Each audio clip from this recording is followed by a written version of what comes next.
අපි අදත් කතා කරමු අකාබනික විශ්ලේෂණය යටතේ අපේ ඊළඟ කොටස. අපි දැනට විශ්ලේෂණ ක්‍රම 12ක් කතා කරලා තිනවා. ඉතින් කවුරු හරි ඉනෝගනික් අමාරුයි කියන කෙනෙක් ওই වීඩියෝ සීරීස් එක හරියට බැලුවා නම් ඉනෝගනික් අමාරුයි කියන තැන තවදුරටත් ඉන්න විදිහක් නැහැ. හැබැයි ওই ටික හරියට පිළිවෙලට කරුණු ටික මතක තියාගෙන ඉන්න වෙයි. එහෙම නැතුව නිකන් ආවට ගියාට උඩින් බල්ලින් බලලා බෑ. කවුරු හරි දරුවෙක් මේ වීඩියෝ එක මුලින්ම දකිනවා නම් මේක කරලා මේකෙන් පටන් ගන්න අමාරුයි. ඒ නිසා අපේ මේ සීරීස් එකේ පළවෙනි වීඩියෝ එකේ ඉඳලා පිළිවෙලට බලන්න. පිළිවෙලට බැලුවම ඉනෝගනික් වල ලොකු දැනුම් ප්‍රමාණයක් ගන්න පුළුවන්. අපි බලමු අද තවත් විශ්ලේෂණ ක්‍රම කීපයක්. අද මම මුලින්ම කතා කරන්නම් කොහොමද මේ අපිට නිතර හම්බෙන වායු දෙකක් තමයි අකාබනික රසායනයේදී H2S සහ SO2. එතකොට මේක අපේ 13 වෙනි විශ්ලේෂණ ක්‍රමය. හම්බෙන වායු දෙක තමයි H2S සහ SO2. එතකොට ඔය දෙක හරි ජනප්‍රියයි. ගොඩක් හම්බෙනවා අපිට. අපි අද බලමු මුලින්ම H2S සහ SO2 වෙන් කර ගැනීම කොහොමද කරන්නේ කියලා. වෙන් කරගන්න ක්‍රමයක් තියෙන්න ඕනිනේ. බලමු අපි මේ සඳහා මොකද්ද පාවිච්චි කරන ක්‍රමය, කොහොමද වෙන් කරගන්නේ කියන එක. මේකෙදි මම පාවිච්චි කරන්නම් පොඩි වගුවක්. සාමාන්‍යයෙන් අපි දන්නවා විද්‍යාගාරයේදී අපි ප්‍රැක්ටිකල් වලදී හදන වගු තියෙනවනේ. පරීක්ෂණය, නිරීක්ෂණය, නිගමනය මොකක්ද කියන එක. අන්න ඒ වගේ පොඩි වගුවක් මම මේකට පාවිච්චි කරන්නම්.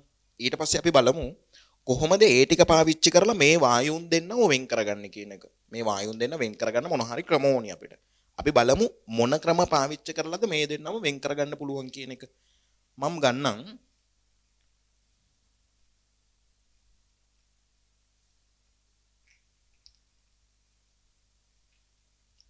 අපි මුලින්ම කතා කරමු H2S වලට මොකද වෙන්නේ, ඊට පස්සේ SO2 වලට මොකද වෙන්නේ. එක එක වැඩ කරාම මම මුලින්ම සාකච්ඡා කරන්නම් ඔය H2S හරි SO2 හරි කියන වායුන් දෙකෙන් කවුරු හරි කමන්නේ. දැන් අපි දන්නේ නැහනේ මෙයාද SO2 මෙයාද H2S කියලා දන්නේ නැතුව, හැබැයි ෂුවර් එකට ඔය දෙන්න නම් ඉන්නේ. මං කියපු දේ හිතන්න, මෙයාද H2SO4 මෙයාද H2SO4 මෙයාද H2S මෙයාද SO2 කියලා දන්නේ නැහැ. මෙයාද SO2 මෙයාද H2S කියලා දන්නේ නැහැ. හැබැයි ෂුගර් එකටම තියෙන්නේ දෙන්න. අන්න ඒ වගේ වෙලාවකට මේ වෙන් කිරීම කරන්න යන්නේ අපි. එතකොට මං කරන වැඩේ තමයි මුලින්ම මං උත්සාහ කරනවා ආම්ලික පොටෑසියම් පර්මැංගනේට් හරි මොනවා හරි පර්මැංගනේට් අයින තියෙන ද්‍රාවණයක් හොයාගෙන ඒ ද්‍රාවණයට මේ වායුන් දෙන්නව වෙන වෙනම යවනවා. එකම ද්‍රාවණයට යවලා බෑනේ පුතේ. හරි. එහෙනම් යවන්න වෙන්නේ KMnO4 එක කෑල්ලකට එක වායුවක් යවනවා. අනික් කෑල්ලට අනික් වායුව යවනවා. එහෙනම් අපේ පරීක්ෂණය තමයි ආම්ලික KMnO4 තුලින් යැවීම. ඔන්න අපේ පරීක්ෂණය. එතකොට හම්බෙන නිරීක්ෂණ තමයි අපිට වැදගත්. හම්බෙන නිරීක්ෂණ තමයි ඔය H2S වලින් මෙන්න මේ KMnO4 වල වර්ණය නැති කරන්න පුළුවන්. KMnO4 වලට වර්ණයක් තියෙනවනේ. අපි දන්නවා KMnO4 වල වර්ණය තමයි දම් පාට. එතකොට මෙන්න මේ H2S වලින් KMnO4 වල වර්ණය නැති කරලා පැහැදිලි ද්‍රාවණයක් හදන්නේ නැහැ මෙයා. හදන ද්‍රාවණයේ පොඩි අපැහැදිලි ගතියක් තියෙනවා. නිකන් ඉංග්‍රීසියෙන් කියනවා ක්ලවුඩි ගතියක් තියෙනවා ඒකේ. අන්න එහෙම ගතියක් තියෙනවා අපැහැදිලි. එතකොට මෙයත් අර KMnO4 වල වර්ණය වෙනස් කරනවා කියන නිරීක්ෂණය දෙනවා. දම්පාර තියෙන දම්පාර නැති කරලා දානවා. මෙයා ඒ නිරීක්ෂණය දුන්නට හැබැයි මේකේ හැදෙන ද්‍රාවණය ගත්තම හරි පැහැදිලි ද්‍රාවණයක්. මේකේ අපැහැදිලි ද්‍රාවණයක්, මේකේ පැහැදිලි ද්‍රාවණයක්.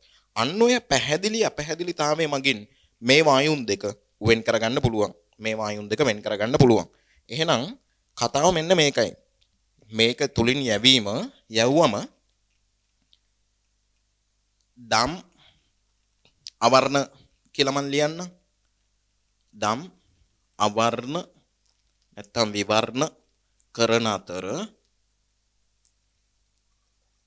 නිරීක්ෂණය තමයි පැහැදිලි ද්‍රාවණයක් ලැබේ. අපැහැදිලි ද්‍රාවණයක් ලැබේ. ඔන්න ඕක තමයි නිරීක්ෂණය. ඊටම වැදගත් නිරීක්ෂණය තමයි අපැහැදිලි ද්‍රාවණයක් ලැබේ. එතකොට H2S වලින් හැදෙන ද්‍රාවණය අපැහැදිලි. ඊට පස්සේ SO2 ගත්තම ඔය නිරීක්ෂණයමයි දම් අවර්ණ කරන අතර හැදෙන ද්‍රාවණය ඊටාම පැහැදිලි ද්‍රාවණයක්. පැහැදිලි ද්‍රාවණයක් ලැබේ. පුතේ ඕකට හේතුත් තියෙනවා. දැන් මේ කාගේවත් හාස්කමකින් එහෙම දෙයකින් නෙවෙයි ඔය වැඩේ වෙන්නේ. ඒකට මේකේ පැහැදිලි ද්‍රාවණයක් හැදෙනවා.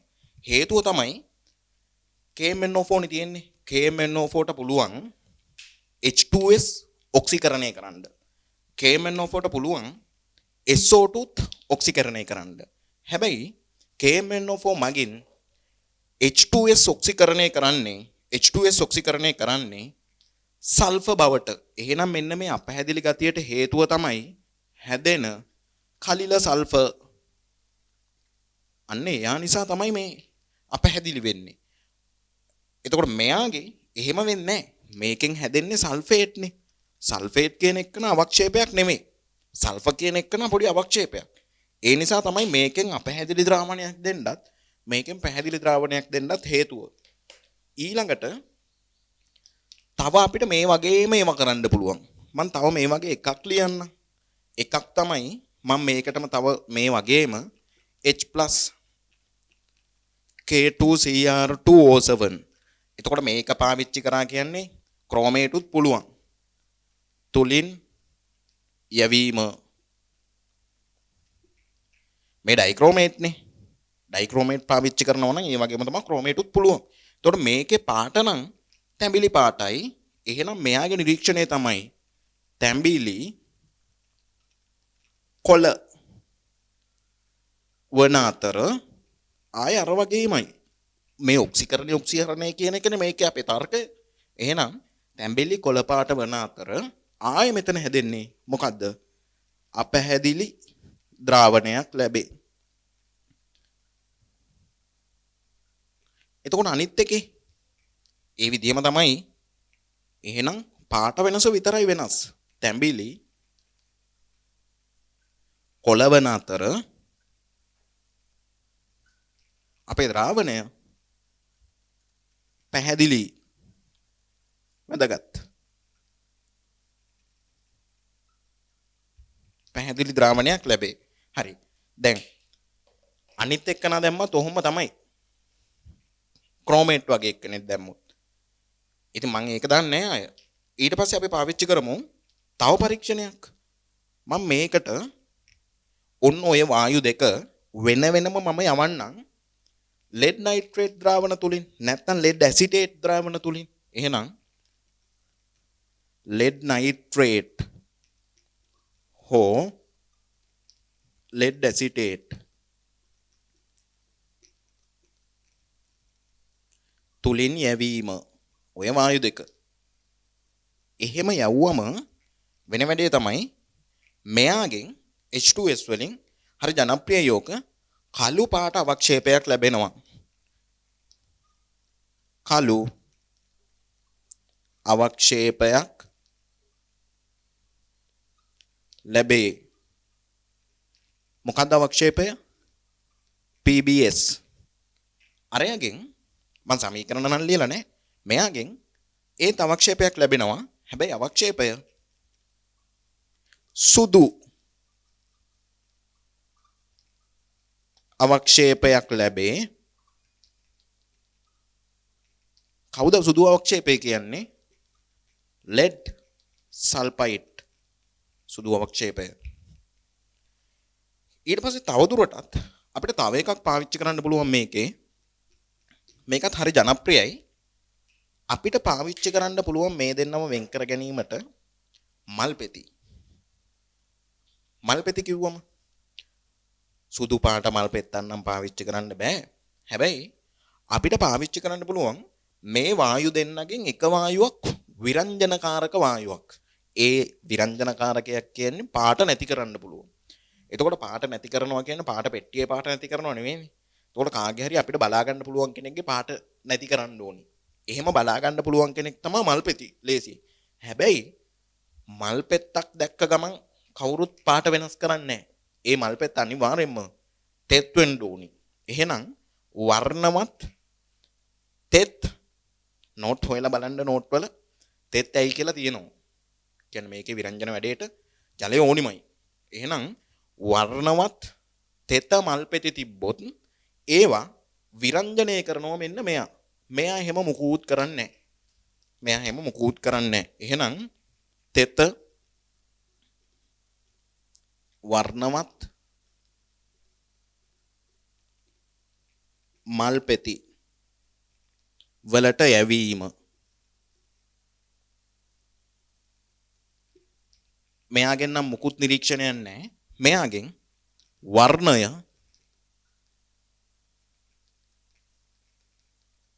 විරංජනය වේ. ඊටම වැදගත්. මෙන්න මෙතන තෙත වෙන්න ඕනි. හරි?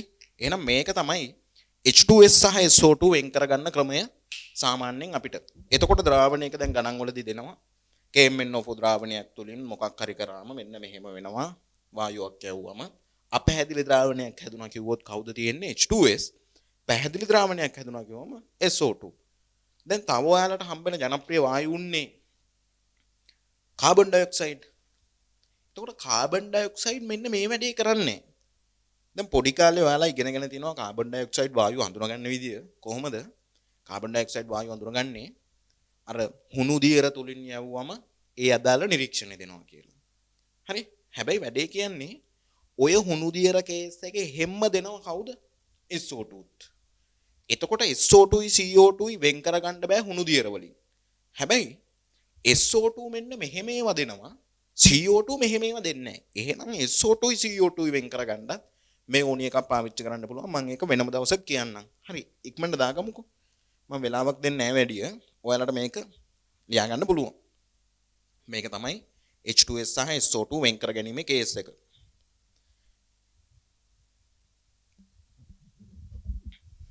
මම මේක කෙලින්ම මේ YouTube එකටනේ දාන්නේ. ඒ නිසා ගැටලුවක් නැහැ. ඔයාලා මේක නතර කරගෙන හරි ලියා ගන්න ඕනි කට්ටිය. ඊට පස්සේ අපි බලමු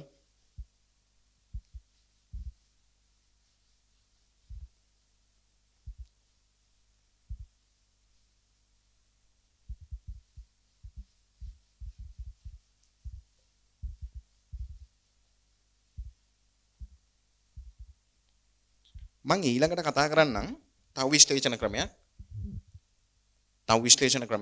මේකත් අපිට වැදගත්. අපි කතා කරමු කොහොමද ඇලුමිනියම් ධන 3යි සිංක් ධන 2යි වෙන් කරගන්නේ කියලා. ඇයි මම ඔය දෙන්න ගත්තේ? දැන් තව ඕනි තරම් ලෝහ තියෙනවනේ. එහෙම ගන්න හේතුවක් තමයි ඇලුමිනියම් කියන්නේ අපිට හම්බෙන ලෝහයක් සිලබස් එකේ. සිංක් කියන්නේත් අපිට හම්බෙන ලෝහයක් සිලබස් එකේ. හැබැයි ඔය දෙන්නම උභයගුණී. එතකොට ඔය දෙන්නම උභයගුණී සිංක් කියන එක නා ඩී ගුණුවේ ඇලුමිනියම් පී ගුණුවේ. එහෙනම් මේ දෙන්නම අඳුන ගන්න මොන හරි ක්‍රම ඕනි අපිට. බලමුකෝ.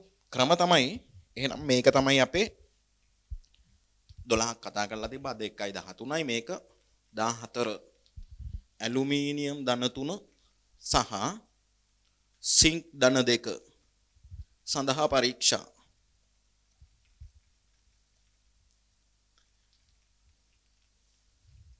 ඇලුමිනියම් ධන 3 සහ සිංක් ධන 2 සඳහා පරීක්ෂා. හරි. පළවෙනි එක නම් දන්නවා. මම මෙහෙම ගන්නම්.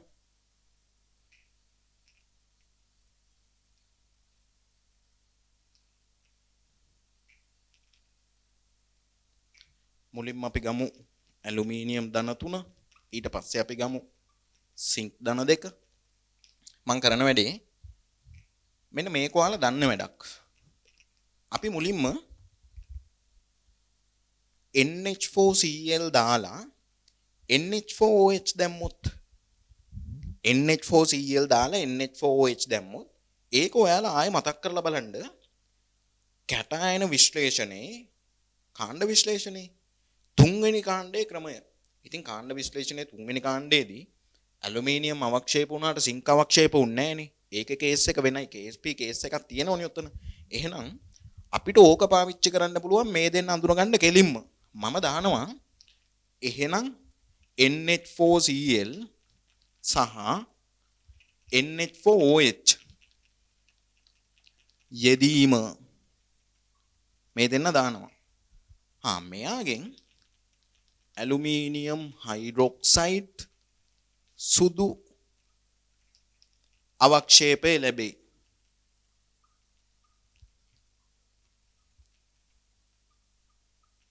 මෙයාගෙන් එහෙම මුකුත් අවක්ෂේපයක් හැදෙන්නේ නැහැ.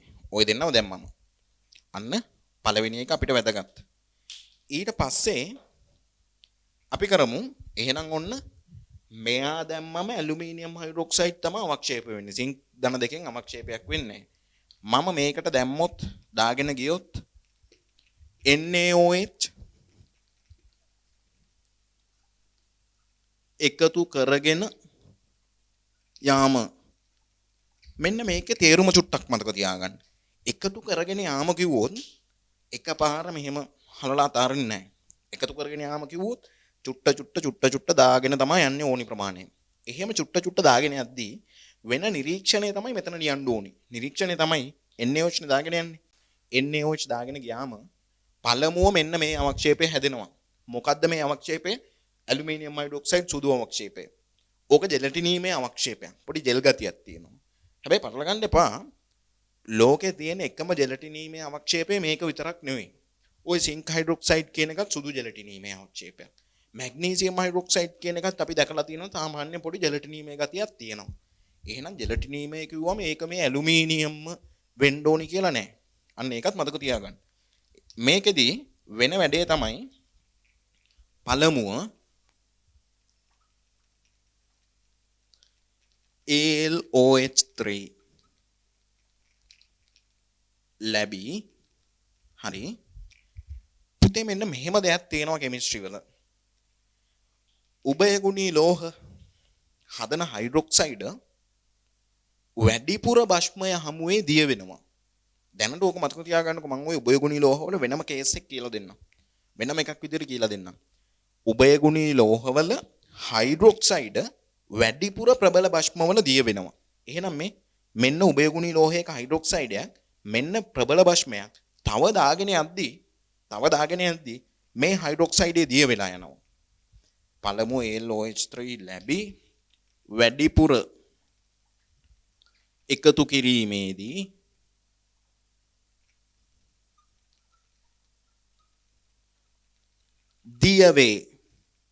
දිය වෙලා හැදෙයි AlOH4-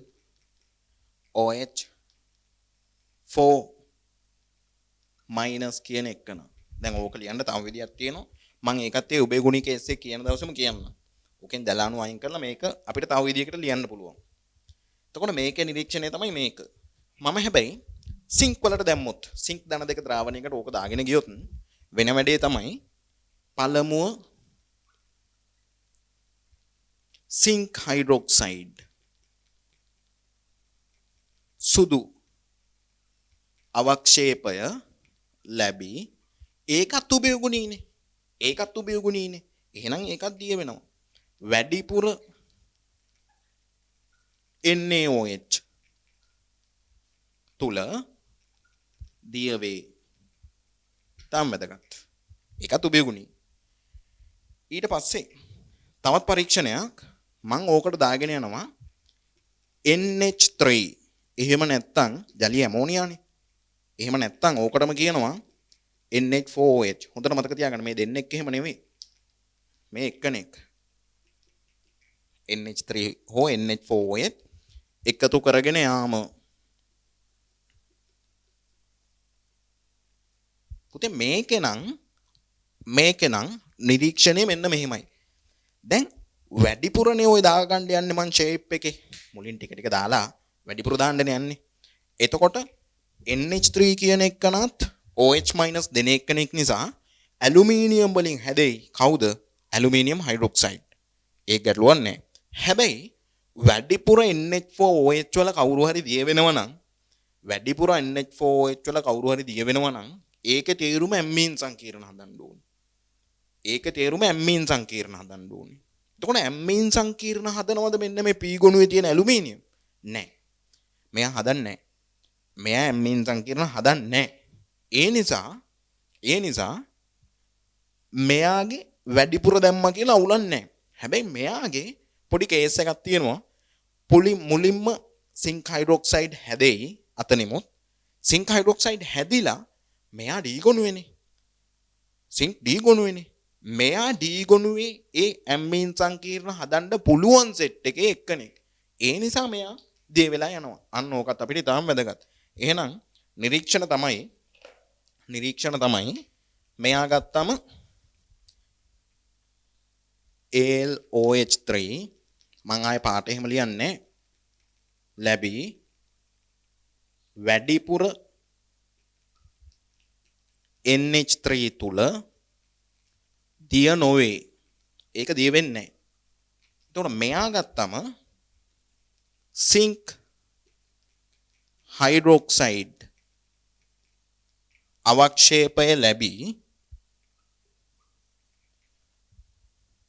අවක්ෂේපය ලැබී එය වැඩිපුර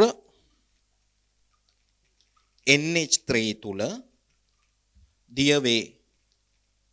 එහෙම දිය වෙලා හැදෙන එකනා තමයි සිංක් NH3 ඒව 4ක් ධන 2යි එක්වස් කියන එක.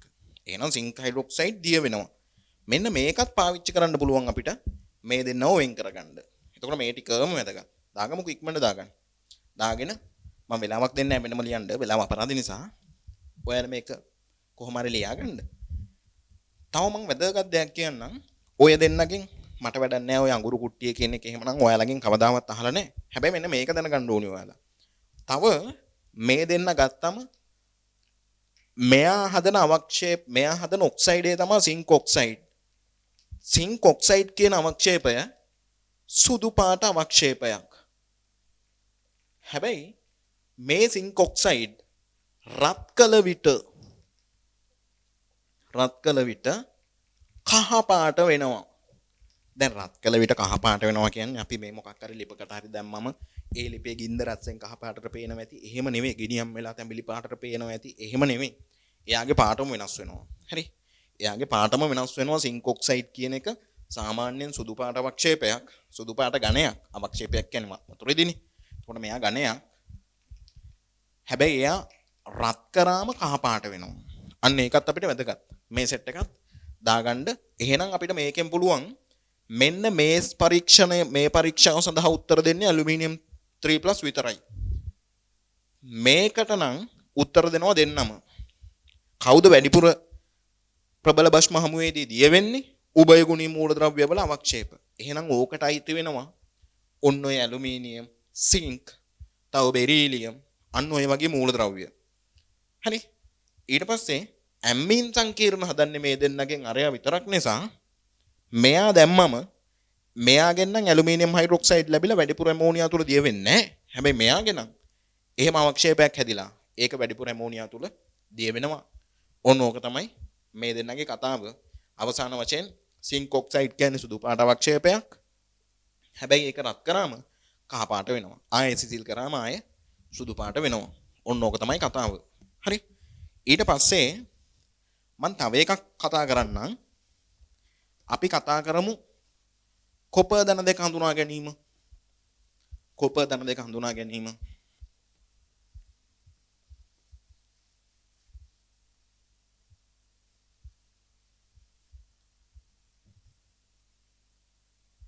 කොපර් ධන දෙක හඳුනා ගැනීම. 15.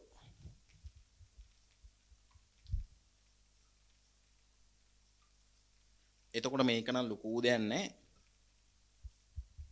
කොපර් ධන දෙක හඳුනා ගැනීම. අපි ඔකට පාවිච්චි කරමු මෙන්න මෙහෙම දේවල්. කොපර් ධන දෙක හඳුනා ගැනීම. මම නිකන් කියන්නම් කොපර් ධන දෙක වල කොහොමද කොපර් ධන දෙක තියෙන්නේ අන්න ওই දේවල් චුට්ටක්. එතකොට කොපර් ධන දෙක මෙන්න මෙහෙම තියෙයි.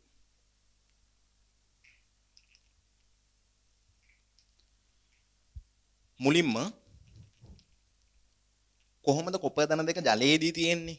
අපි දන්න දෙයක්නේ. ජලයේදී තියෙන්නේ H2O 6ක් එක්ක එකතු වෙලා. කොපර් ධන දෙක ජලයේදී තියෙන්නේ H2O 6ක් එක්ක එකතු වෙලා. මම දැන් ඒක එතනින් පටන් ගන්න නැතුව මට වැඩක් නැහැ නේ. ඒක දන්නවනේ ඔයාලා නානිල් පාටි කියලා. මම මෙහෙම කියන්න. කොපර් ධන දෙක තියෙන ද්‍රාවණයකට ඔයාලා NaOH එකතු කරගෙන යාම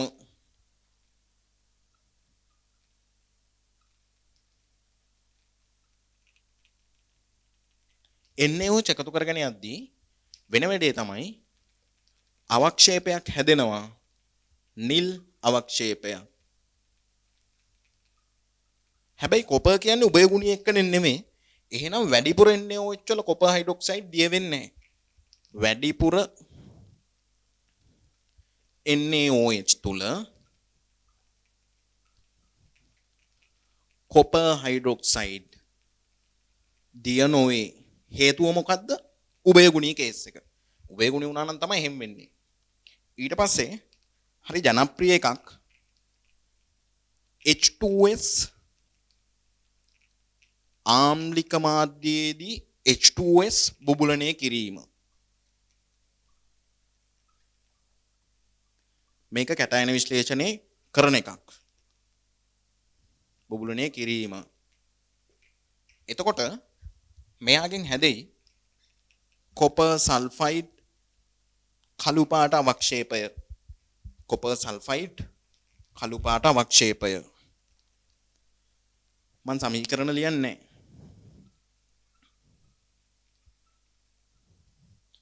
ඊළඟට මම ඕකට දාන්නම් NH3 එකතු කරගෙන යාම.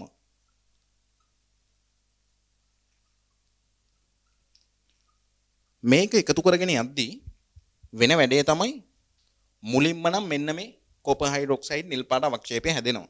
එහෙනම් කොපර් හයිඩ්‍රොක්සයිඩ් නිල් අවක්ෂේපය ලැබී හැබැයි දැන් කොපර් කියන එක නා උභයගුණී ලෝහයක් නොවුනට එයා ඇමීන් සංකීර්ණ හදන එක්කෙනෙක්. ඒ නිසා මෙන්න මේ කොපර් හයිඩ්‍රොක්සයිඩ් කියන එක නා වැඩිපුර ඇමෝනියා නැත්තම් ඇමෝනියම් හයිඩ්‍රොක්සයිඩ් තුල දිය වෙනවා. කොපර් හයිඩ්‍රොක්සයිඩ් නිල් අවක්ෂේපය ලැබී නිරීක්ෂණය තමයි එහෙනම් වැඩිපුර ජලීය ඇමෝනියා හමුවේ දිය වේ. ඒකට හේතුව තමයි දිය වෙලා හදන එකනා තමයි මෙන්න මේක කොපර් ඇමීන් සංකීර්ණය.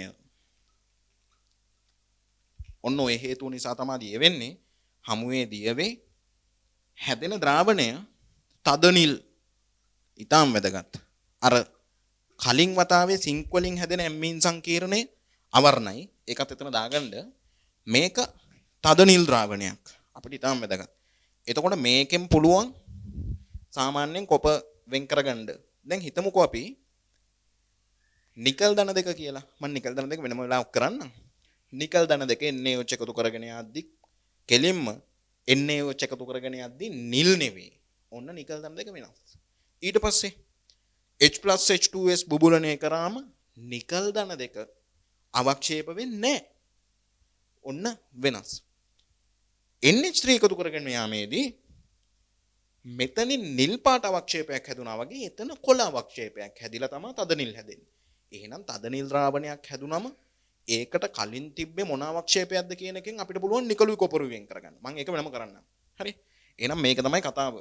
දාගමුකෝ මේකත්. ඕකත් ලියාගමුකෝ. මම ওই තුලිත සමීකරණ නම් ලියලා නැහැ. තුලිත සමීකරණ ඔයාලා ලියාගන්න.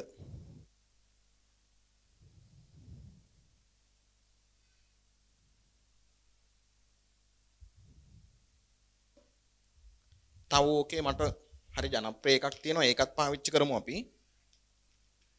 මට පුළුවන් සාන්ද්‍ර HCl යැවීම ටිකක් වැඩිපුර යවන්නේ. එතකොට ඉතින් මෙන්න මෙයාගේ CuCl4 2- කහ ද්‍රාවණය සෑදේ. එතකොට මේ නිරීක්ෂණ සෙට් එකම දෙනවා නම් කෙනෙක් ඉතින් ආයේ කතන්දර දෙකක් නැහැ. ඒ කොපර් ධන දෙකම තමයි. ඉක්මනට ඔයාලා දාගන්න මේක. මම ඕකට වෙනම වෙලාවක් දෙන්න නැතුව ඉන්නම්. මට මතක් වුණ වෙලාවේ මේකේ ඔය කොපර් ධන දෙක ගැන ඔය පොඩි සෙට් එකක් නේ ලිව්වේ. මං කොපර් ධන දෙක වල අපිට වැදගත් ඔක්කොම ටික දෙන්නම් මෙතන. මම මගේ ක්ලාස් වල නම් දෙනවා ওই ටික. අපිට වැදගත් ඔක්කොම ටික බලමු. මේක ඔයාලා ලියා ගන්න කොහොම හරි නවත්තලා පොඩ්ඩක් බැක් කරලා කොහොම හරි ලියා ගන්න. මෙන්න මේක බලන්නකෝ. අපිට වැදගත් කොප ධන දෙක වල කතන්දර ටික බලමු චුට්ටක්. මුලින්ම කොප ධන දෙක හදා ගන්න නම් අපිට ඕනි කොප ලෝහය. ඔය කොප ලෝහයට මම අම්ලයක් දැම්මොත් මුලින්ම කොප ධන හැදෙයි. ඊට පස්සේ කොප ධන දෙක හැදෙයි. කොප වල ඔක්සිකරණ අවස්ථා දෙකක් තියෙනවනේ. ඔන්න ඔහොම වෙයි. ඔය කොප ධන දෙක ජලයේදී දැන් මම උතන ජලීය කියලා ලියලා තිබ්බට ජලයේදී තියෙන්නේ CuH2O6 2+. මෙන්න මෙහෙම මේකේ පාට ලානිල්. ඔය කොප ධන දෙකට මම දාගෙන ගියොත් ඇමෝනියා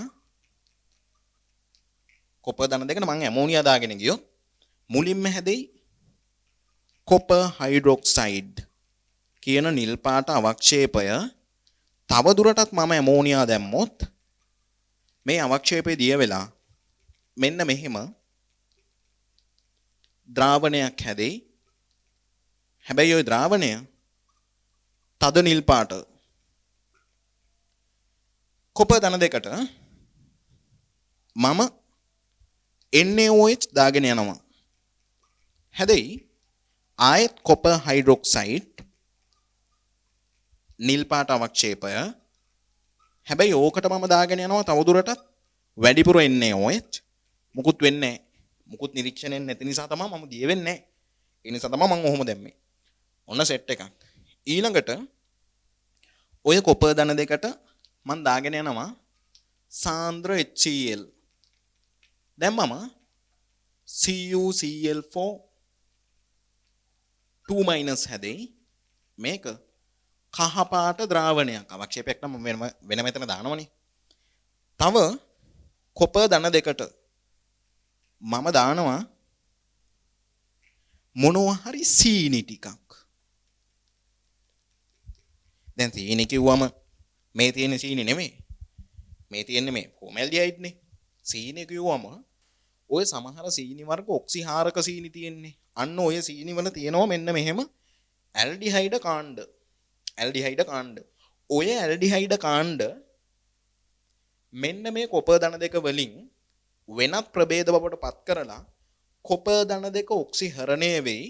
මොනෝ බවටද? මෙන්න මෙයා බවට. Cu2O හැදෙයි.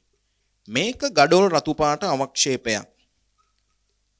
Brick red අවක්ෂේපයක්.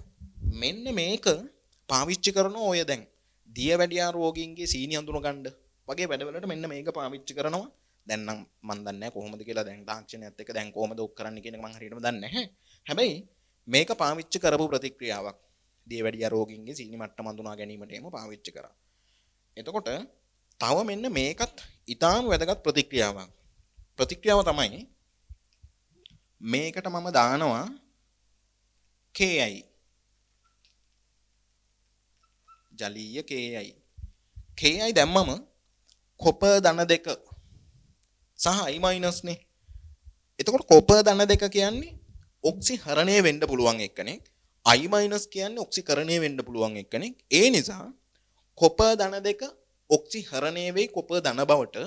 I- ඔක්සිකරණය වෙයි I2 බවට.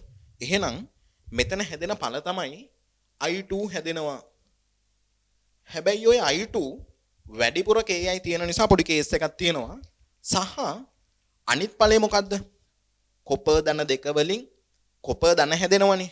ඔය කොපර් ධන තවදුරටත් මේකේ තියෙන I- එක්ක සෙට් වෙලා Cui කියන එකන හැදෙනවා. හැබැයි Cui කියන එකන ඉන්න ජනප්‍රියම විදිය තමයි Cu2I2 කියලා. මේක සුදු පාට අවක්ෂේපයක්. මෙයාම තමයි Cui කියන්නේත්. ධන එක අවස්ථාව. ආය දෙන්නෙක් එහෙම නෙමෙයි. ඔන්න ඕක හොඳට මතක තියාගන්න. හැබැයි කතාව ඔය උතන හැදෙන I2 ජලීය Ki වලදී I2 ඉන්නේ මෙහෙම නෙමෙයිනේ. එහෙනම් මෙන්න මේ I2 ඉඳී Ki3 විදියට නැත්නම් I3- විදියට. එතකොට මෙන්න මෙයා ටිකක් දුඹුරු පාටට හුරුයි. දුඹුරු ද්‍රාවණයක්. ඉතාලම වැදගත් අපිට ඕක. අපිට වැදගත් වෙන තැනක් ඕක. දුඹුරු ද්‍රාවණය. ඊට පස්සේ තව මෙතන වැදගත් ප්‍රතික්‍රියා තමයි මම මේකට ආම්ලික මාධ්‍යයේදී H2S දැම්මා කියමුකෝ. හැදෙනවා CuS. මෙන්න මේක හැදෙයි. මේක කළු පාට එක්කෙනෙක්. හරි. ඊට පස්සේ ওই කොපර් දන දෙකටම ආයෙ මම කොපර්ම දාලා රත් කරොත් ඕනනම් ඔයාලට මෙන්න මේක ගන්න පුළුවන්. ඒක නම් වැඩක් නෑ අපිට. ඔය කොපර් දනවලට අපි ලොකු දේවල් කතා නොකරමු. මම දාගෙන ගියොත් NH3 වැඩිපුර දැම්මා කියමුකෝ. මම එකවර ලියන්න. වැඩිපුර දැම්මා කියමුකෝ. වැඩිපුර NH3 දැම්මම CuNH3 දෙකයි ධන ද්‍රාවණය හැදෙනවා. මේක නම් අවර්ණ. එතකොට මෙයාට Cl- දාගෙන ගියාම Cu2Cl2 කියන අවක්ෂේපය හැදෙයි. මෙයා සුදු අවක්ෂේපයක්. ඕකට තව Cl- දැම්මම තව සංකීර්ණ හැදෙන්නත් පුළුවන්. මම ලියන්නම් මෙහෙම ඕනනම් Cl2-. මෙයා අවර්ණයි. ඔන්න ඔහොම සංකීර්ණ හැදෙන්න පුළුවන්. අපිට ඕනේ නැහැ. මෙන්න මේ සෙට් එකත් කොපර්ගේ වැදගත්. තව අපිට වැදගත් කොපර් කාබනේට් කියන එකන කොළ පාටයි. කොළ පාට සංයෝගයක්. එතකොට ඔය කොපර් කාබනේට් කියන එකන වියෝජනය වෙලා කොපර් ඔක්සයිඩ් සහ CO2 කියන එකන හැදෙයි. කොපර් කාබනේට් වියෝජනය වෙලා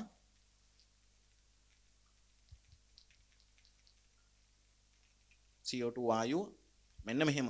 හරි. මෙන්න මේ දේවල් අපිට වැදගත්.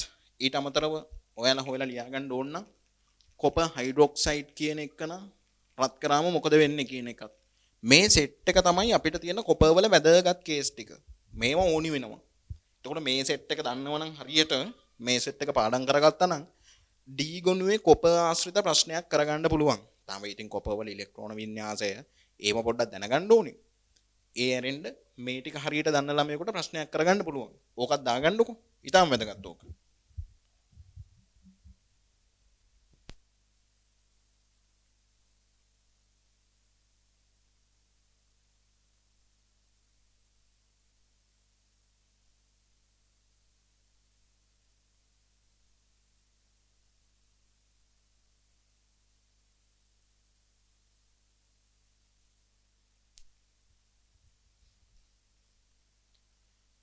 තව මේක D ගොනුවේ ලෝහයක්. D ගොනුවේ මෙයා තමයි ඔය ඒකත් හොයලා ලියා ගන්න ඔයාලා පහන් සිලු පරීක්ෂාවට පිළිතුරු දෙන කෙනෙක් මෙයා. පහන් සිලු පරීක්ෂාව මොකද්ද සහ ඒ සඳහා මොනවද ඕනි වෙන්නේ ඊට පස්සේ ඒකේ නිරීක්ෂණ මොනවද කියන එක ඔයාලා හොයලා ලියා ගන්න. ඔන්න ওই ටික තමයි කතාව. එහෙනම් මේකත් මම වෙලාවක් දෙන්න නැතුව ඉන්නම්. ඔයාලා වැඩි කරගන්න. ওই ටිකත් අපිට ඕනිම වෙනවා. පේපර් එක ලියා ගන්න. හරි. ඊට පස්සේ අපි බලමු මම අර පේපර් එකක් දැම්මා. අන්න ওই පේපර් එක අපි සාකච්ඡා කරගෙන යමු. පේපර් එක සාකච්ඡා කරගෙන යමු. මේ සෙට් එක අමතක කරන්න එපා.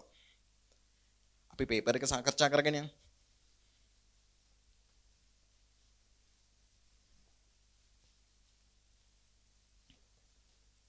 ඔය ටික ඔක්කොම හිමීට වෙලාව අරගෙන බලන්න.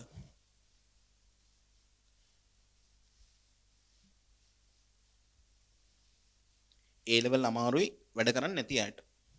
හරියට පිළිවෙලට වැඩ කරන මිනිස්සුන්ට A level අමාරු නෑ. මම දාලා තිබ්බ පේපර් එකේ පටන් ගමු අපි මුලින්ම 26. H2S සහ SO2 අතර ප්‍රතික්‍රියාවේ H2S ක්‍රියා කරන්නේ. ඔන්න ඔය ප්‍රතික්‍රියාව චුට්ටක් වැදගත්. වැදගත්කම තමයි H2S කියන්නේ වායුවක්. ඊට අමතරව SO2 කියන්නේ වායුවක්. ඔය දෙක ජලීය ද්‍රාවණ ගන්න පුළුවන්. ඒක හරි. හැබැයි ඔය ප්‍රතික්‍රියා දෙකෙන් වායු දෙකක් ප්‍රතික්‍රියා කරලා අවක්ෂේපයක් හැදෙන එක අවස්ථාවක් ඔය. තව මෙහෙම ඒවා තියෙනවා. එක අවස්ථාවක් ඔය. හරි ජනප්‍රියයි නිසා ඕක. එතකොට මේකේ වෙලා තියෙන වැඩේ තමයි H2S වල සල්ෆර් වල ඔක්සිකරණාංකය ඍණ 2යි SO2 වල ධන 4යි. එහෙනම් මෙතන සල්ෆර් වල බිඳුවම තමයි මෙයා ඔක්සිකරණය වෙලා මෙයා ඔක්සිහරණය වෙලා මෙයා ඔක්සිකරණය වෙලා අර ඔක්සිහරණය වෙලා ධන 4 බිඳුව බවට පත් වෙලා. දැන් H2S ඔක්සිකරණය වුණානේ. අපෙන් අහන්නේ H2S කවුරු විදියටද ක්‍රියා කරන්නේ කියලා. එයා තමයි ඔක්සිකරණය වුනේ. මම ඔක්සිකරණය වෙන්නේ මම අනිත් කෙනාම ඔක්සිහරණය කරගෙන. එතකොට මම අනිත් කෙනාම ඔක්සිහරණය කරන නිසා මම තමයි ඔක්සිහාරකයා. එහෙනම් මේකේ H2S තමයි ඔක්සිහාරකයා. පටල ගන්න එපා. H2S තමයි ඔක්සිකරණය වෙන්නේ. හැබැයි අපි ඒක නම් දෙන්නේ තමන් කරණය වෙද්දී අනිත් කෙනාව හරණය කරගෙන තමයි මං කරණය වෙන්නේ. ඒ නිසා මම තමයි අනිත් කෙනාව හරණය කරන්නේ. මම ඔක්සිහාරකයා. එහෙනම් H2S ඔක්සිහාරකයා. ඊළඟට 27 වෙනි ප්‍රශ්නේ. සුදු ස්පටිකමය සංයෝගයක් සාන්ද්‍ර H2SO4 සමග රත් කළ විට දුඹුරු වාෂ්පයක් පිටවිය. මෙම සංයෝගය ඇලුමිනියම් කුඩු සහ NaOH සමග රත් කළ විට ඇමෝනියා සුවඳ දුනි. හරි. සාන්ද්‍ර H2SO4 සමග රත් කරාම දුඹුරු වාෂ්පයක් දෙන්න නම් එක්කෝ Br- තියෙන්න ඕනි. ඒකෙන් Br2 හැදුනොත් හරිනේ. එහෙම නැත්නම් නයිට්‍රේට් තියෙන්න ඕනි. NO2. ඔය නයිට්‍රේට් වල කේස් එක පොඩ්ඩක් වෙනස් සාමාන්‍ය තැන් වලට වඩා. ඊළඟට මෙම සංයෝගය ඇලුමිනියම් කුඩු සහ NaOH සමග රත් කළ විට ඇමෝනියා සුවඳ දෙන්නේ. එහෙනම් නයිට්‍රේට් තියෙන්නත් ඕනි.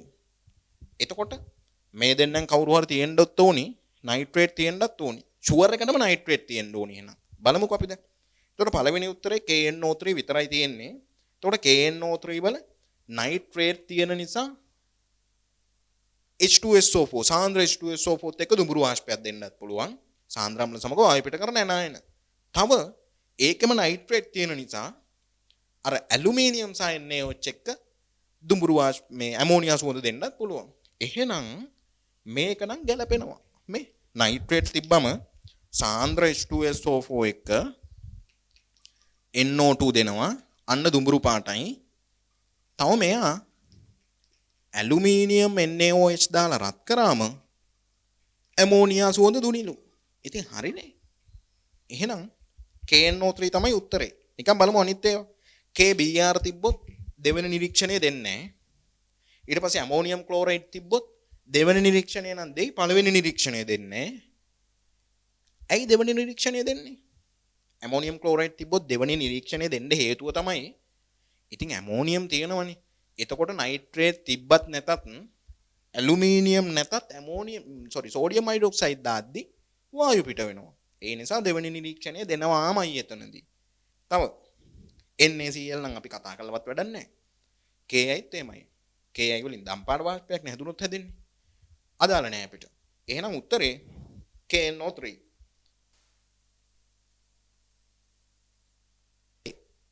ඊළඟට අපි බලමු 28 වෙනි ප්‍රශ්නේ.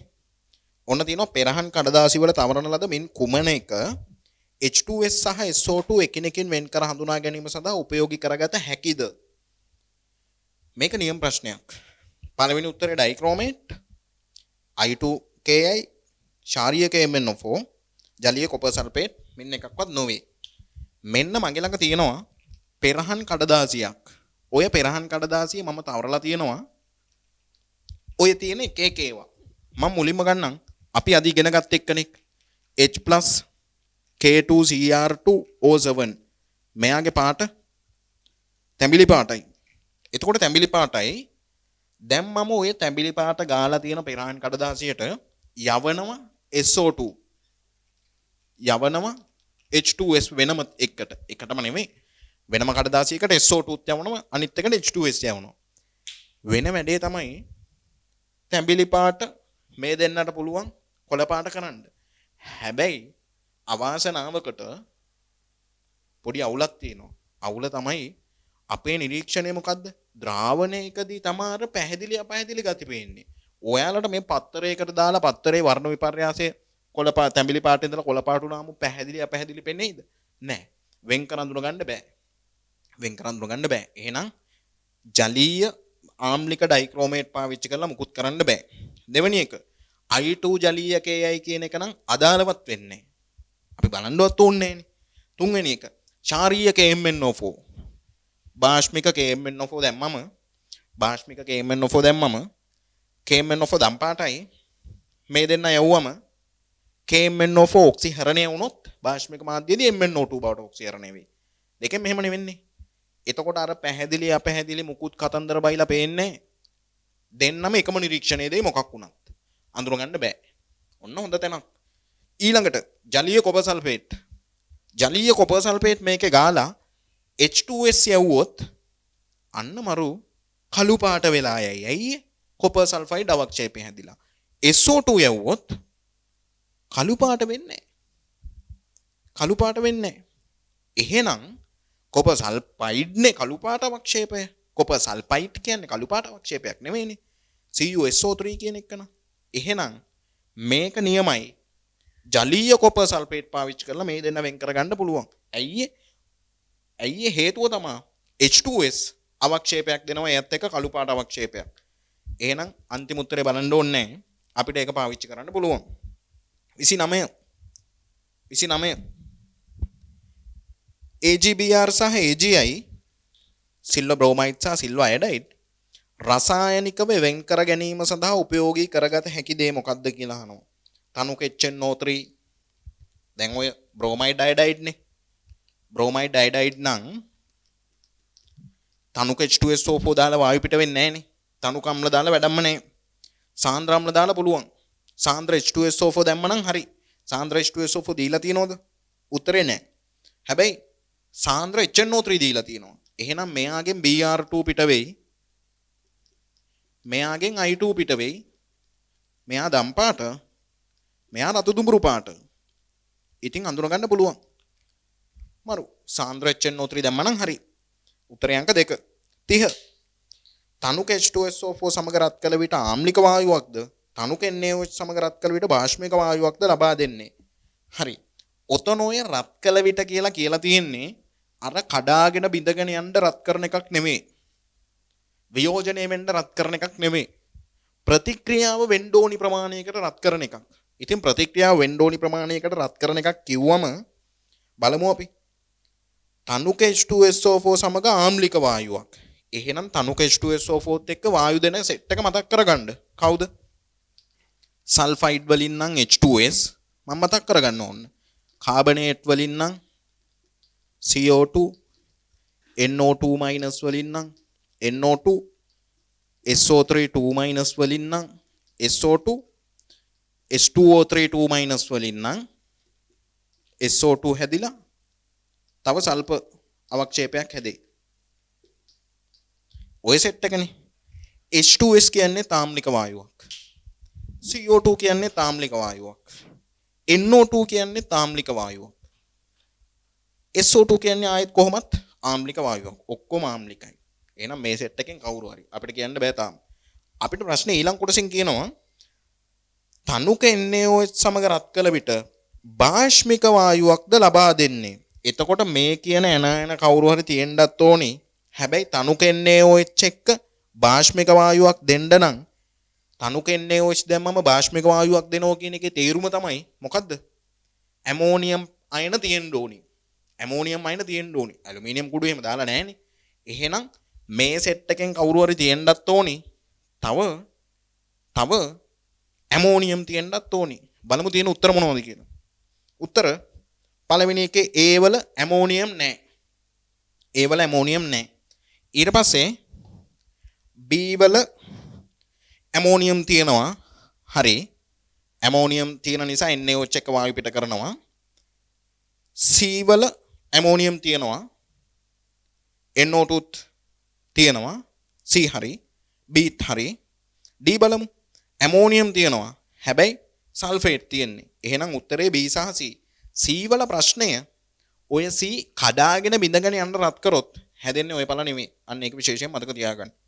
ඒ නිසා මේ ප්‍රතික්‍රියාව වෙන්න ඕනි ප්‍රමාණයේ ශක්තියක් දෙන්න රත් කිරීමක් පමණයි මෙතන කරලා තියෙන්නේ. ඊට අමතරව අර වියෝජනය වෙන්න රත් කරලා නෙමෙයි ඔය තියෙන්නේ. එහෙනම් උත්තරේ B සහ C. 31 SO2 සහ CO2 SO2 සහ CO2 වෙන්කර හඳුනා ගැනීම සඳහා පහත සඳහන් ද්‍රාවණ වලින් කුමන ඒවා භාවිතා කළ නොහැකිද කියලා අහනවා. නොහැකිද කියලා අහනවා SO2 CO2. පළවෙනි එක්කන සහ දෙවෙනි එක්කන කියන දෙන්නටම ඔය දෙන්නම ඔක්සිහරණය වෙන්න පුළුවන් කට්ටියනේ. එහෙනම් වෙන කට්ටියව ඔක්සිකරණය කරන්න පුළුවන් කට්ටිය. එතකොට ඩයික්‍රෝමේට් අපි දන්නවා SO2 මගින් වර්ණ වෙනස් වීමක් වෙනවා සහ KMnO4 වෙනවා. හැබැයි CO2 කියන එක්කනට තවදුරටත් ඔක්සිකරණය වෙන්න බෑමයි. ඒ නිසා CO2 ඔය දෙන්නත් එක්කම මුකුත් වෙනසක් කරන්නේ නැහැ. උත්තරේ A සහ B. ලිට්මස් ද්‍රාවණයෙන් බෑ අපිට. හේතුව තමයි දෙන්නම ආම්ලික වායු නම් කොහොමද වෙන් කරලා අඳුරගන්නේ? එහෙම බෑ. ඒ නිසා ලිට්මස් වලින් ඔය වැඩේ කරන්න බෑ. අන්තිමේ D FeCl3H+ කියන එකෙන් ඒත් නෑ. අදාළ නැති එකක් තමයි ඒ දීලා තියෙන්නේ. එහෙනම් 31 උත්තරේ A සහ B. 32 මම විස්තර කරන්න නැතුව ඉක්මනට කරන්න. X නැමැති අවර්ණ ඝනයක් තනුක HCl සමග රත් කිරීමේදී දුඹුරු වායුවක්. තනුක HCl සමග රත් කිරීමේදී දුඹුරු වායුවක්ද NaOH සමග රත් කිරීමේදී අවර්ණ ශාරීය වායුවක්ද පිට කරයි. අවර්ණ ශාරීය වායුව ඇමෝනියා වෙන්න ඕනිනේ. ඊට පස්සේ තනුක HCl සමග දුඹුරු වායුව NO2 වෙන්නත් ඕනි. හිතලා බලන්න. අපි මුලින්ම කරපු ඒවා. එහෙනම් කතා දෙකක් නැහැ. අවර්ණ වායුව අවර්ණ ශාරීය වායුවට තියෙන්න ඕනි අපේ සංයෝගයේ ඇමෝනියම් අයන. HCl තනුක HCl සමග දුඹුරු පාට වායුවක් දෙන්නේ මෙතන විතරයි. තනුකම්ම සමග වායුවක් පිට වෙන්නේ ඔතන විතරයි. එහෙනම් ඒකේ තියෙන්න ඕනි ෂුවර් එකටම NO2-. එතකොට NO2- තියෙන්නත් ඕනි NH4+ තියෙන්නත් ඕනි. උත්තරේ අංක 1. ඕකෙතර කඩාගෙන බිඳගෙන යන රත් කිරිල්ල නෙවෙයි රත් කරලා තියෙන්නේ. ඒක වැදගත් අපිට. 33 KBr සහ KI වෙන් කරගන්න මොනවද පාවිච්චි කරන්න පුළුවන් කියලා අහනවා. lead nitrate දැම්මොත් PbBr2 හැදෙයි. හරි. බලමු අපි ඔය ප්‍රශ්නේ චුට්ටක්. KBr සහ KI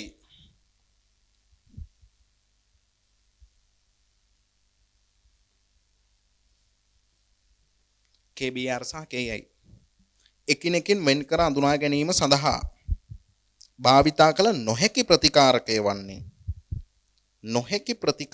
වන්නේ. හරි. එතකොට බලමු වැඩේ කොහොමද කරන්න කියන එක. දැන් අපිට තියෙන්නේ KBr.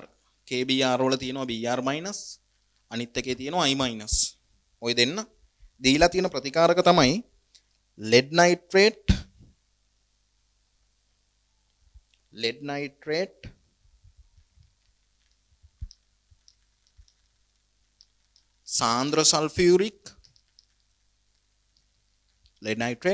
සාන්ද්‍ර සල්ෆියුරික් I2CCl4 ඊට අමතරව Br2CCl4 අවසානයේ සිල්වර් නයිට්‍රේට් සහ සාන්ද්‍ර NH3 ඔන්න ඔය සෙට් එක තමයි උත්තර. අපෙන් අහන්නේ මොකද්ද මේ සඳහා භාවිතා කළ නොහැකි ප්‍රතිකාරකය කියලා. වෙන් කර හඳුනා ගන්න පාවිච්චි කරන්න බැරි ප්‍රතිකාරකය. හරි. මම lead nitrate කියන එකනාව මේ දෙන්නට වෙන වෙනම දැම්මොත් lead nitrate කියන එකනාව මම නිරීක්ෂණ ලියන්න. නිරීක්ෂණය තමයි මෙයාගෙන් හැදෙයි PbBr2 කහපාට අවක්ෂේපය. මෙයාගෙන් හැදෙයි PbI2 කහපාට අවක්ෂේපය. දැනට ඔහොම තියන් යන්කෝ. දෙන්නම කහපාට මට පේන්නේ. කරන්න දෙයක් නැහැ. ඊට පස්සේ සාන්ද්‍ර H2SO4 මෙයාගෙන් හැදෙයි Br2 වායුව රතු දුඹුරු මෙයාගෙන් හැදෙයි I2 වායුව රතු මේ දම් පාට I2CCl4 I2CCl4 I2CCl4 කියන්නේ අර ක්ලෝරීන් දියර වගේ කේස් එකක්නේ. එතකොට ක්ලෝරීන් දියර දාද්දි මතකයි අපි අන්තිම දවසේ කතා කරා ක්ලෝරීන් දියර දාද්දි කාණ්ඩයේ උඩ තියෙන Cl2 වගේ එක්කෙනෙක් යට තියෙන අයන වලට දාලා එයාම අඳුන ගන්න පුළුවන්. අනේ ළමයි I2 කියන්නේ කාණ්ඩයේ යට ඉන්න එක්කෙනෙක්නේ. එතකොට I2 වලට පුළුවන්ද Br- වලින් Br2 හදන්නත් බෑ. I- වලින් I2 හදන්නත් බෑ. කොහොමද? ඒක කොහොමත්ම බෑනේ. ඒක ගැන කතා කරලවත් වැඩක් නැහැනේ. හැබැයි Br- වලින් Br2 හදන්නත් බෑ. මේ දෙන්නව ඔය දෙත්වස්තර පරීක්ෂාවෙන් අඳුර ගන්න නම් අපි දාන්න ඕනි අනිවාර්යයෙන්ම මේ දෙන්නට උඩින් තියෙන එක නා. කවුද? Cl2. එහෙනම් Cl2 දියර දැම්මොත් ක්ලෝරීන් දියර දැම්මොත් මේ දෙන්නම අඳුර ගන්න පුළුවන්. බ්‍රෝමීන් දියර දැම්මොත් Br2CCl4 දැම්මොත් මෙයා අඳුන ගන්න බැරි වුණාට මේ දෙන්නගෙන් නිරීක්ෂණය දෙනවා මෙයා. ඇයි?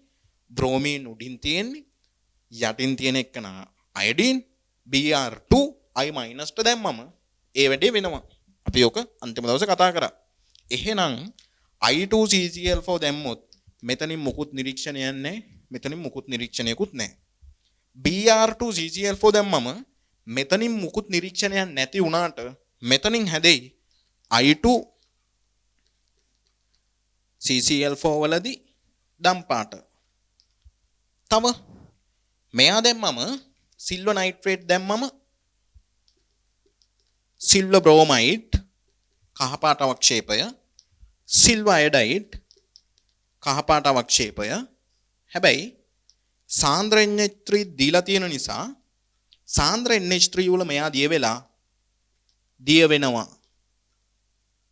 සාන්ද්‍ර NH3 වල මෙයා නම් දිය වෙන්නේ නැහැ. එහෙනම් මේ දෙන්නත් පාවිච්චි කරන්න පුළුවන්. ඒ දෙන්නව වෙන් කරගන්න. මෙයා පාවිච්චි කරලත් වෙන් කරගන්න පුළුවන්. මෙයා නිරීක්ෂණයක් දෙන්නේ නැහැ. මෙයා දෙනවා. වෙන් කරගන්න පුළුවන්. මෙයා පාවිච්චි කරලත් පුළුවන්. මෙයා පාවිච්චි කරලා ෂුවර් එකටම බෑ. මෙයාගෙන් මට හම්බෙන්නේ ඉතින් දෙන්නම කහපාට තමයි. PbBr2 කහපාට. හැබැයි මෙයත් කහපාට. කරන්න දෙයක් නැහැ. ඔය දෙන්න මට පුළුවන් මෙහෙම වැඩක් කරන්න. ඔය හැදෙන අවක්ෂේප දෙක මම රත් කරනවා. රත් කරාම දිය වෙනවා. දිය වෙලා ආයෙ මම අවක්ෂේප වෙන්න දෙනවා. ඒ අවක්ෂේප වෙන්න දෙද්දී ආයෙ සිසිල්වදී අවක්ෂේප වෙනවනේ. මේක හරි ලස්සන රන්වන් කහපාට අවක්ෂේපයක්. ස්පටික මේකත් එහෙම තමයි. හැබැයි ඒක ලස්සන රන්වන් කහපාට ස්පටික නෙමෙයි. රන්වන් කහපාට නෙමෙයි. එහෙනම් ඒ දෙන්න අතර වෙනසක් තියෙන නිසා ඕක අඳුර ගන්නත් පුළුවන්. හැබැයි ෂුවර් එකටම මේකෙන් නම් බෑ. එක උත්තරයයිනේ අපිට ගහන්න පුළුවන්. එක උත්තරයයිනේ ගහන්න පුළුවන්. එක උත්තරයක් ගහන නිසා වඩාත්ම නිවැරදි එක වෙන්න ඕනිනේ. මේක තමයි එහෙනම් උත්තරේ. ඒකෙන් බෑ අඳුර ගන්න. ඒකෙන් බෑ. දෙන්නම නිරීක්ෂණ දෙන්නේ නැහනේ. ඒක තියෙන්නේ නැතුව අනිත් උත්තර හතරෙන් වෙන්න බැරි එක කිව්වනම් ඒකට උත්තරේ තමයි පළවෙනි එක. කහ පාට කිව්වම ඒක හරියට පෙන්වන්න ඕනිනේ. එහෙම බෑ. එහෙනම් මේ උත්තර වලින් ගැලපෙනම උත්තරේ තමයි I2CCl4 කියන එක. ඒක පාවිච්චි කරලා අඳුර ගන්න බෑම තමයි. ඒක තමයි එහෙනම් ප්‍රශ්නේ උත්තරේ. ඊළඟට ජලයේ සමමෞල ප්‍රමාණයක් සමග PCl5 ප්‍රතික්‍රියා කළ විට පළවන්නේ ජලයේ සමමෞල ප්‍රමාණයක්. සමමෞල ප්‍රමාණයක් PCl5. අපි කතා කරා 13 14 15 කාණ්ඩවල ජල විච්ඡේදනය. PCl5 ජලයත් එක්ක ජල විච්ඡේදන දෙකක් කතා කරා. එකක් H3PO4 හැදුනා. අනිත් එක POCl3 හැදුනා. එතකොට මෙන්න මේ සමීකරණය තුලිත කරොත් මෙතන දෙකක් එයි තුලිතයි. අනික් සමීකරණය ගත්තොත් PCl5 H2O එක්ක H3PO4 සහ HCl නේ. එතකොට මේක තුලිත කරන්න නම් මෙතන 5ක් දාන්න වෙයි. මෙතන 4ක් දාන්න වෙයි. මේක තුලිත කරන්න නම් මෙතන 1යි මෙතන 1යි. මෙතන 1යි මෙතන 4යි 4 වල 2 8යි 3යි 5යි 8යි. හරි. අපෙන් ගානේ යන්නේ ජලයේ සමමවුලනේ. සමමවුලනේ. පොඩි ළමයි දන්නවා. 1ට 1යි මේකේ. මේකේ 1ට 4යි. සමමවුල කියන්නේ එහෙනම් මේකේ. ප්‍රතිඵල තමයි POCl3 සහ HCl. ඒකයි කතාව. අන්තිම ප්‍රශ්නේ 35. 35. ඉක්මනට හදමු අපි. T නැමැති ජලීය ද්‍රාවණයක ලෝහයන 3ක් අඩංගු වේ. මෙම ලෝහයන 3 අඳුනා ගැනීම සඳහා සිදු කරන ලද පරීක්ෂා කීපයක් සහ ඒවායේ නිරීක්ෂණ පහත දැක්වේ. ඒවායේ නිරීක්ෂණ පහත දැක්වේ. ඔන්න පරීක්ෂාව බලමු. අපෙන් මම ඉක්මනට කරන් යන්න. මුලින්ම කියනවා තනුක H2S තනුක HCl මගින් T ආම්ලික කර ලැබුණු පැහැදිලි ද්‍රාවණය තුලින් H2S බුබුලණය කරන ලදී. එතකොට පැහැදිලි ද්‍රාවණයක් හැබිලා ඒක තුලින් H2S බුබුලණය කරලා. එහෙනම් එතකොට ඔන්න දීලා තියෙන නිරීක්ෂණය තමයි Q1 කළු පැහැති අවක්ෂේපයක්. පළවෙනියට දාලා තියෙනවා තනුක HCl එක්ක H2S. එතකොට හැදිලා අවක්ෂේපයක් Q1. මේක කළු පාටයිලුනේ. ඔය කළු පාට අවක්ෂේපේ වෙන්න පුළුවන් මේ කැටයන විශ්ලේෂණයේ දෙවෙනි කාණ්ඩයේ පරීක්ෂාව. එහෙනම් ඔය කළු පාට අවක්ෂේපේ වෙන්න පුළුවන් ඒවා තමයි CUS Bi2S3 PBS HGS. ඔන්න ඔය සෙට් එකෙන් එකක්. අපි දන්නේ මොකක්ද කියන එක. දෙවෙනි එක Q1 පෙරලා අයින් කරලා ඊළඟට දානවලු H2S සියල්ල ඉවත් වෙන තුරු රත් කරලා සිසිල් කර ඇමෝනියම් ක්ලෝරයිඩ් සහ ඇමෝනියම් හයිඩ්‍රොක්සයිඩ් පසු එකතු කරන ලදී. ද්‍රාවණය තුලින් H2S බුබුලණය කරන ලදී. එහෙනම් ඊළඟ වතාවේ කරලා තියෙන්නේ බාෂ්මික මාධ්‍යයේදී H2S යවන එකනේ. ඒත් අවක්ෂේපයක් හැදිලා. අවක්ෂේපයේ Q2ලු Q2ත් කළුලු. එතකොට ඒත් හැදෙන්නේ සල්ෆයිඩනේ.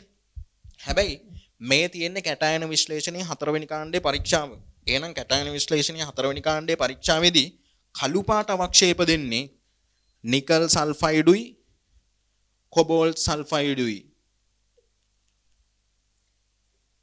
ඔය දෙන්න කළු පාට අවක්ෂේප දෙන්නේ. තව ඉන්නවා MnS රෝස පාට. ඊට අමතරව සිංක් සල්ෆයිඩ් සුදු පාට. අපිට ඒව වැඩක් නැහැ. මෙතන තව ඉන්නවා තැඹිලි පාට කට්ටිය එක එක කට්ටිය ඉන්නවා. අපිට වැඩක් නැහැ. ඊට පස්සේ එහෙනම් Q2. දැන් Q2ත් අයින් කරලා H2S සියල්ල ඉවත් වන තුරු පෙරණේ නටවා ඇමෝනියම් කාබනයක් එකතු කරාලු. Ammonium carbonate.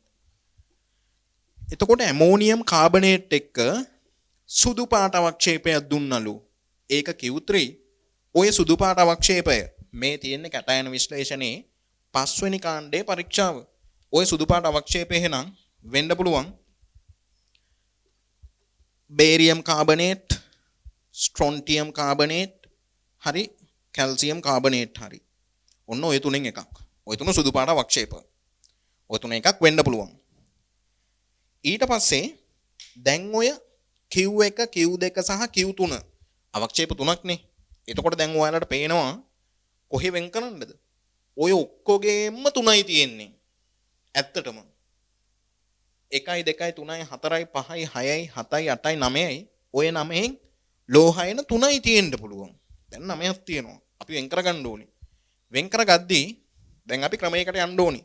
පළවෙනි පරීක්ෂාව ඔන්න Q1 Q2 සහ Q3 වෙන් කරගන්න එයාලා එක එක වැඩ කරලා තියෙන පළවෙනි වැඩේ තමයි උණුසුම් තනුක HNO3 හි Q1 ද්‍රවණය කරන ලදී. මේකට දානවලු උණුසුම් තනුක HNO3. ඊට පස්සේ සිසිල් කිරීමෙන් පසු ද්‍රාවණය උදාසීන කරන ලදී. හරි. එතකොට මේකෙදි ඔන්න පොඩි දේවල් සෙට් එකක් තියෙනවා. තියෙන දේවල් තමයි මේකෙන් හැදිලා තියෙන ද්‍රාවණයන්නේ. Q1 ඔන්න තනුක HCl වල තනුක HNO3 වල දිය වෙලා හැදිලා තියෙන ද්‍රාවණයක් අරන් ඒ ද්‍රාවණය Q එක දිය කරලා ද්‍රාවණය අරගෙන ඒ ද්‍රාවණය මේකට දානවලු තනුක HNO3. එතකොට ඔන්න අපිට හැදෙනවලු ද්‍රාවණයක්. ওই ද්‍රාවණය අරගෙන අපිට කියලා තියෙනවා ඔය ද්‍රාවණය උදාසීන කරලා Ki එකතු කරාලු. එතකොට නිරීක්ෂණය තමයි අවක්ෂේපයක් සහ දුඹුරු පැහැති ද්‍රාවණයක්. මේක අරගෙන උදාසීන කරලා මේකට දාලලු Ki දැම්මම මෙතන හැදිලාලු අවක්ෂේපයක් සහ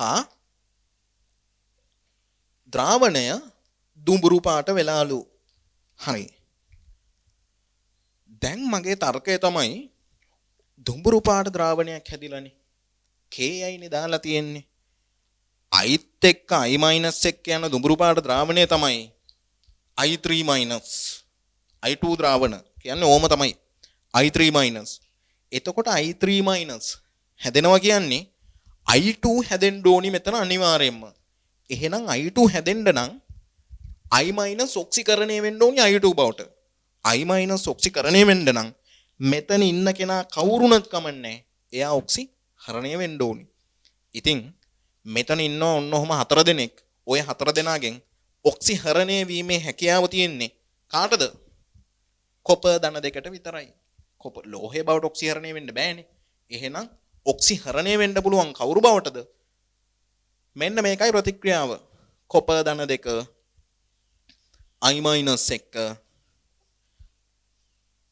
Cu2 i2 මන් තුලිත කරන්නේ අවක්ෂේපය සහ i2 හැදෙයි. ඔය හැදෙන i2 ආයෙත් i- එක i3 වෙලා ඉඳි.